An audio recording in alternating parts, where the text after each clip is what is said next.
भगवान श्री कृष्ण ने गीता में लिखा है, तुम क्या लेकर पैदा हुए थे?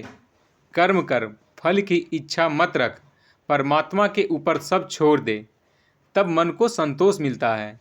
हमेशा याद रखें, जो आपके भाग्य में नहीं है वह दुनिया की कोई भी शक्ति आपको नहीं दे सकती, और जो आपके भाग्य में है उसे दुनिया की कोई भी ताकत आपसे छीन नहीं सकती। ईश्वरीय शक्ति असंभव को भी संभव बना सकती है। अतः कर्म ही कामधेनु एवं प्रार्थना ही पारसमणि है। भौतिक स्तर पर आप अपनी तुलना हमेशा ऐसे व्यक्ति से करें जो आपसे कम भाग्यशाली है। इससे आपको भौतिक संतोष प्राप्त होगा। एक आदमी भगवान को कोसता हुआ अति दुखी मन से चला जा रहा था, क्योंकि उसके पास पाँव में पहनने के लिए जूते नहीं थे। कुछ दूरी तय करने के पश्चात उसकी नज़र एक ऐसे इंसान पे पड़ी जिसके पाँव ही नहीं थे। तत्काल उसका दुख हल्का हो गया और वह प्रभु को धन्यवाद देने लगा कि प्रभु ने उसे लंगड़ा लूल्हा पैदा नहीं किया।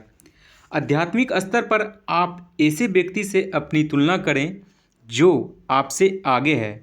इससे आपका आध्यात्मिक असंतोष बढ़ेगा और आप आध्यात्मिक रूप से उससे आगे जाने की चेष्टा करेंगे।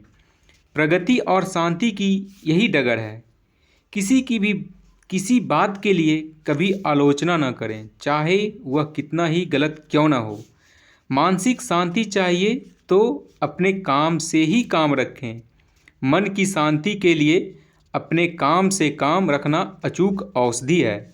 भगवान ने आपको दुनिया का थानेदार या जज नियुक्त नहीं किया है।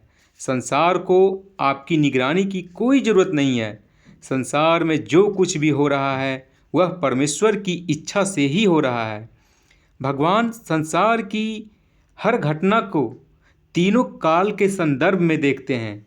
पर निंदा परमपिता परमेश्वर की निंदा के समान है, क्योंकि ऐसा करके आप भगवान की इच्छा, बुद्धि एवं न्याय का विरोध करते हैं। पर निंदा न करने से आपका मन शांत रहेगा।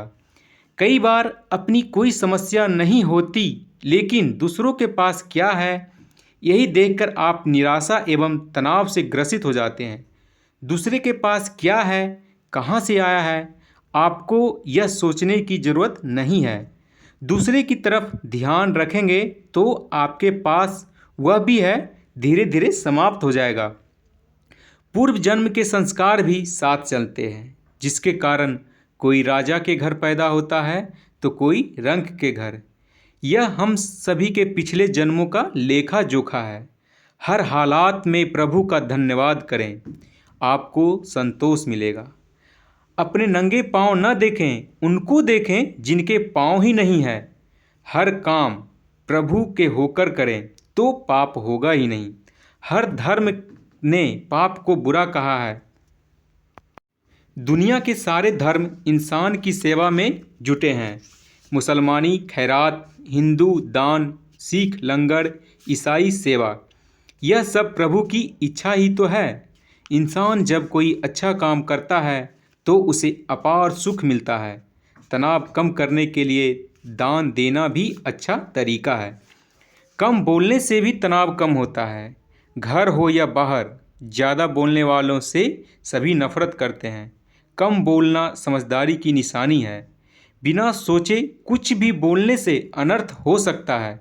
महाभारत इसका साक्षात उदाहरण है। एक बार द्रौपदी ने दुर्योधन को कहा था, अंधे का पुत्र अंधा।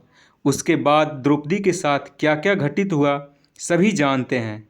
अतः कम बोलें, बिन मांगे किसी को भी सलाह न दें, अपने काम से काम रखें, किसी से भी बहस न करें, इससे कुछ भी हासिल होने वाला नहीं है। बहस में जीतने पर आपका अहंकार बढ़ेगा, सामने वाला आहत होगा, जिससे दोस्ती में दरार पड़ेगी। दूसरों को अपनी बात पर अड़ा रहने दीजिए। संसार में ऐसे मूर्खों की कमी नहीं है जो किसी की बात सुनने के लिए तैयार नहीं है। उनसे बहस करके अपनी शक्ति व समय का दुरुपयोग न करें। कभी किसी से कोई आशा न करें। आशा से ही निराशा एवं चिंता का जन्म होता है। जीवन के संकटों से पार पाने का भरसक प्रयास करें, पर चिंता तनिक भी न करें, न अपनी न दूसरों की। चिंता से समय एवं शक्ति दोनों का ही नुकसान होता है। यह नोट कर लें कि किसी को आप में दिलचस्पी नहीं है। कठिनाई के वक्त कोई आपकी मदद को नहीं आएगा। अपनी सहायता खुद करें। भगवान पर सदा भरोसा रखें। दुर्दिनों से लड़ने का सबसे शक्तिशाली हथियार धैर्य है। यदि कोई आपका अपमान करता है, आपकी भावना को ठेस पहुंचाता है, तो अपमान से आंखें मूंद लें। हर हाल में विनम्र रहें। प्रभु की इच्छा मानते हुए अपमान को बिना उत्तेजित हुए सह लेने से आध्यात्मिक संपदा की वृद्धि होती है। जिसने भी आपका अपमान किया, चोट पहुंचाई, उसके लिए मन में दुर्भावना न रखें। मन की शिकायतों को पालिए नहीं, भूलिए और क्षमा कीजिए। शांति रखने का यही एकमात्र उपाय है। दुख पोषने से अपना ही नुकसान होता है। अनिद्रा, उच्च रक्तचाप आदि मानसिक रोग लग जाएंगे। बीती बातों को याद करना अपने सूखे हुए घावों को कुरेदने के समान है। धैर्य सब तालों की चाबी है। धैर्य केवल मुसीबतों में ही नहीं बल्कि खुशी के समय भी रखना चाहिए। सभी के साथ मिलजुल कर ही रहें। जीवन के सफ़र में हरदम कुछ न कुछ होता ही रहता है। अकेला इंसान क्या कर सकता है। दुनिया की सैर, बीमारी, उत्सव, रीति रिवाजों वगैरह में भी कोई तो अपना चाहिए ही। झगड़ा किसी से न करें, चाहे बेटे का बाप से, भाई का भाई से अथवा व्यवसाय में साझीदार से अनबन हो तो अपना हिस्सा कम लेकर भी आनंद प्राप्त कर ले। दो लोगों के झगड़े का तीसरा व्यक्ति हमेशा फायदा उठाता है। वकीलों की दुकान, कोर्ट, जेल, थाना वगैरह सब झगड़ों की वजह से ही चलते हैं। कई लोगों की ज़मीनें, घर, दुकानें, कारखाने वगैरह इस झगड़े की वजह से बिक गए हैं। यह सब तनाव एवं चिंता का ही मूल है। समझदार आदमी इस बात को जानता है कि झगड़े के कारण समाज के लुटेरे हमें लूट कर खा जाएंगे। गिद्ध जिस तरह मांस नोच नोच कर खाते हैं, वैसे ही ये हमें नोच कर खा जाएंगे। तो दोस्तों, अगर ये कहानी आपको अच्छी लगी है तो इस वीडियो को please like, share and subscribe करें। धन्यवाद।